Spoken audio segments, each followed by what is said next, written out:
Zero FIR నమోదైంది. అంటే యువతి లేదు, ఫోన్ కాల్లో ఆమెకి నాకు ఇబ్బంది ఉంది, ఈ విధంగా జరిగిందని చెప్పడంతో జీరో ఎఫ్ఐఆర్ ఫైల్ చేస్తారు. మహిళలకి ఇటీవల కాలంలో వచ్చినటువంటి సౌలభ్యం ఇది. ఎక్కడి నుంచైనా ఫోన్ చేసి జీరో ఎఫ్ఐఆర్ ఫైల్ చేయొచ్చు. కానీ ఫర్దర్గా ఎవిడెన్స్ ప్రొవైడ్ చేయాల్సి ఉంటుంది, పూర్తి స్థాయిలో వాళ్ళు సబ్మిట్ చేయాల్సి ఉంటుంది. రైట్, మా ప్రతినిధి రాణా జాయిన్ అవుతున్నారు. రాణా, జీరో ఎఫ్ఐఆర్ టెక్నికాలిటీస్ ఏంటి లీగల్గా? అంటే ఇప్పుడు ఆయన అడుగుతూ ఉన్నారు, మన ప్రతినిధులు అడుగుతున్న సందర్భంలో ముందుగా ఎవిడెన్స్ వస్తే జానీ మాస్టర్ని కాంటాక్ట్ చేస్తామని చెప్తూ ఉన్నారు.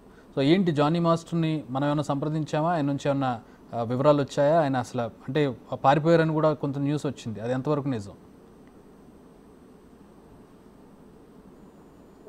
అంటే నిన్న రాత్రి రాయదుర్గం పోలీస్ స్టేషన్ నుంచి నార్సింగ్ పోలీస్ స్టేషన్కి ఈ కేసు ట్రాన్స్ఫర్ అయింది.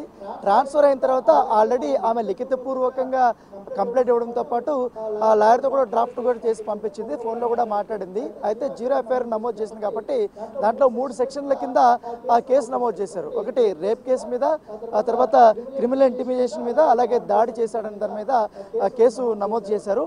అయితే ఉదయం నుంచి కూడా పోలీసులు బాధితురాలు స్టేట్మెంట్ రికార్డు చేసుకోవడం కోసం వెయిట్ చేశారు. ఆమెకు ఫోన్ చేసినప్పుడు ఆమె అవుట్ ఆఫ్ కవరేజ్ ఏరియాలో ఉన్నట్టుగా చెప్పడం జరిగింది. ఇవాళ సాయంత్రం లోపల నేను పోలీస్ స్టేషన్కి వచ్చి నా స్టేట్మెంట్ని ఇస్తాననేసి కూడా ఆమె చెప్పినట్టు పరిస్థితి కనబడుతుంది. అయితే ఎఫ్ఐఆర్ కాపీలో చాలా కీలకమైనటువంటి అంశాలను ప్రస్తావించింది.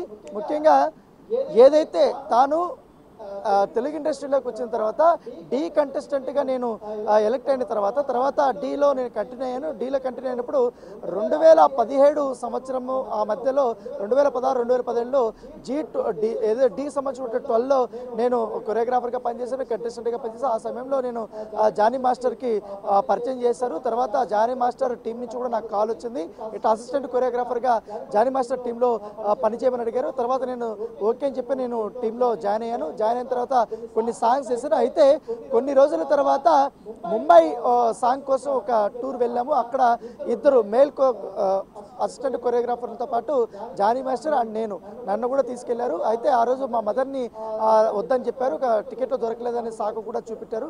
అయితే నేను వెళ్ళిన తర్వాత అక్కడ పని అయిపోయిన తర్వాత హోటల్లో దిగాము. హోటల్లో దిగినప్పుడు నన్ను తన రూమ్కి పిలిపించాడు. రూమ్కి పిలిపించిన తర్వాత నాతో అసభ్యంగా ప్రవర్తించాడు, నా పైన లైంగిక దాడి చేశాడు. తర్వాత నేను ఏడ్చుకుంటా బయటకు వచ్చాను. బయటకు వచ్చిన తర్వాత ఈ విషయం ఎవరికైనా చెప్తే ఇండస్ట్రీలో ఎప్పుడో నీ కెరీర్ స్టార్ట్ అయింది కాబట్టి ఇటు డాన్సర్గా కానీ ఇట్లా కొరియోగ్రాఫర్గా కానీ పూర్తి స్థాయిలో నీకు అవకాశాలు లేకుండా చేస్తారు, ఇండస్ట్రీ నుంచి తరిమేసినట్టు కూడా భయమేసింది అనేది భయపెట్టాడు అనేసి కూడా తను చెప్పినటువంటి వర్షను.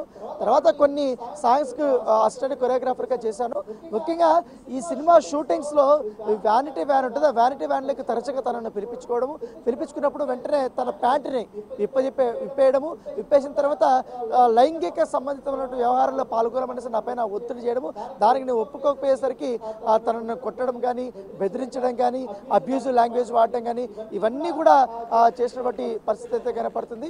దానితో పాటు ఇక్కడ మరొక అంశం ఏంటంటే తనని పలుమార్లు కొట్టడమే కాకుండా లైంగిక దాడి నా పైన చేస్తాడు. ఇంకేకంగా ఇంటికి రావడమే స్టార్ట్ చేశాడు. ఇంటికి వచ్చిన తర్వాత తను బయటికి రమ్మని ఒత్తిడి చేయడము, నేను ఒకవేళ నాకు బాగలేనప్పుడు నేను రాలేనప్పుడు ఉన్నాను చెప్తే అతను ఇంటికి వచ్చి మళ్ళీ కొట్టడము, తిట్టడము, తర్వాత నా స్కూటీని కూడా పూర్తి స్థాయిలో ధ్వంసం చేశాడనేసి కూడా తను చెప్పినటువంటి పరిస్థితి అయితే కనపడుతుంది.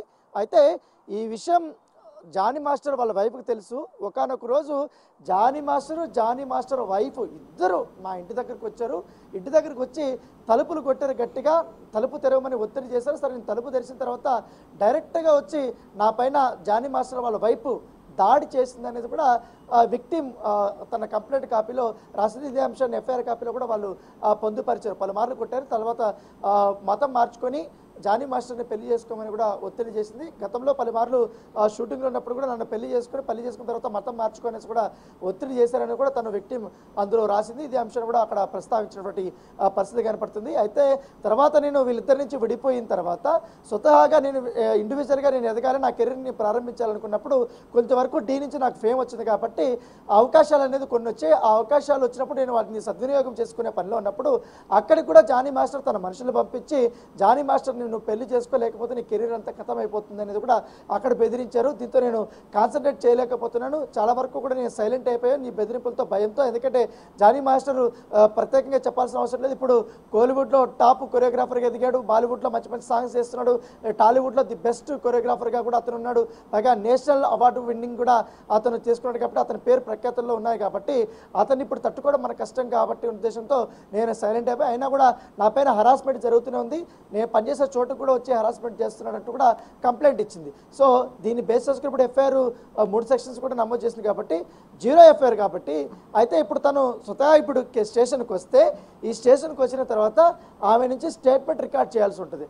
ఆ స్టేట్మెంట్ రికార్డ్ చేసిన తర్వాత మాత్రమే ఆమె దగ్గర ఉన్నటువంటి ఎవిడెన్స్ ఏంటి, ఎందుకంటే అనేక అలిగేషన్స్ పెట్టింది కాబట్టి వాట్సాప్ చాట్ కానీ, వీడియో కాల్స్ కానీ, లేకపోతే సీసీ కెమెరా ఫుటేజ్ కానీ, లేకపోతే ఇతర పిక్స్ కానీ, వాళ్ళిద్దరూ కలిసి ఉన్నటువంటి ఏమన్నా లైంగికంగా వేధించినప్పుడు ఎవరన్నా చూసినప్పుడు వాస్తవాలు చెప్పడానికి కానీ, ఐ విట్నెస్ కానీ ఇవన్నీ ఉన్నారనేది కూడా అవన్నీ సబ్మిట్ చేయమని కూడా వాళ్ళు చెప్పినట్టుగా మనకు సమాచారం. అయితే తను విక్టిమ్ మాత్రం ఇంకో మాట అంటుంది, ఎప్పుడైతే నేను లైంగికంగా తనకు సహకరించలేదు, ఒప్పుకోలేదు, ఆ రోజు మాత్రం వ్యానిటీ వ్యాన్ దిగిన తర్వాత మొత్తం సెట్ అంతా ఉంటుంది, సెట్ అంతా ఉన్నప్పుడు వాళ్ళందరి ముందు నన్ను తిట్టడము, భయంకరంగా తిట్టడము, ఎక్కడ పడితే అక్కడ చేతులు వేస్తూ తడబడము, ఇవన్నీ కూడా చేశాడు. అవంతా కూడా నాకు చాలా ఆక్వర్డ్ ఫీలింగ్ అనేది ఇచ్చిందని కూడా తను చెప్తున్నట్టు వర్షన్. సో నిజానిజాలనేది కూడా ఇన్వెస్టిగేషన్లో తెలుస్తుంది కాబట్టి. కాకపోతే ఈ వ్యవహారం పైన ఇప్పటికే ఇటు మా అసోసియేషన్లో కూడా తెలిసింది, అలాగే డాన్సర్ అసోసియేషన్లో తెలిసింది. ఇవాళ ఉదయం కూడా వాళ్ళు ఒక మీటింగ్ కూడా పెట్టుకున్నారు. జానీ మాస్టర్ యొక్క వ్యవహార శైలి పైన కానీ, గతంలో ఎవరిపైన డాన్సర్ల పైన ఇట్లాంటి లైంగిక దాడి జరిగిందన్న కోణంలో కూడా అక్కడ వాళ్ళు మీటింగ్ పెట్టుకున్నప్పుడు వాటి నుంచి కూడా కొన్ని ఇన్ఫర్మేషన్ తీసుకున్నట్టుగా మనకు సమాచారం అందుతుంది. అయితే ఇప్పటివరకు విక్టిమ్ ఇక్కడ అయితే రాలేదు, ఇవాళ వస్తాయని చెప్పింది కానీ అవుట్ ఆఫ్ కవరేజ్ అని చెప్తుంది. ఒకవేళ ఇవాళ రాకపోతే రేపు నిమజ్జనం కాబట్టి పోలీసులు అవైలబిలిటీ ఉండదు, ఎల్లుండి అయితే వచ్చి తన స్టేట్మెంట్ అయితే రికార్డ్ చేశారు. అయితే రాజేంద్రనగర్ డీసీపీ కార్యాలయం నుంచి కూడా ఒక టీం వచ్చింది.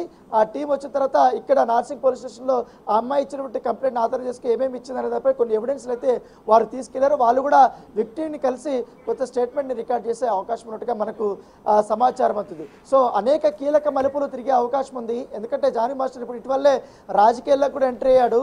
సో అది కూడా పొలిటికల్ కెరీర్ ఒకటి ఉంది, తర్వాత ఇప్పుడు సినిమా కెరీర్ కూడా ఒకటి ఆధారపడింది కాబట్టి ఈ కేసు నుంచి అతను తప్పించుకుంటాడా లేకపోతే నేరారోపణలు ఎదుర్కొని శిక్షణ అనుభవిస్తాడా అనేది కూడా మనం వేచి చూడాల్సి ఉంటుంది. Chakri, all right, thanks for the updates Rana.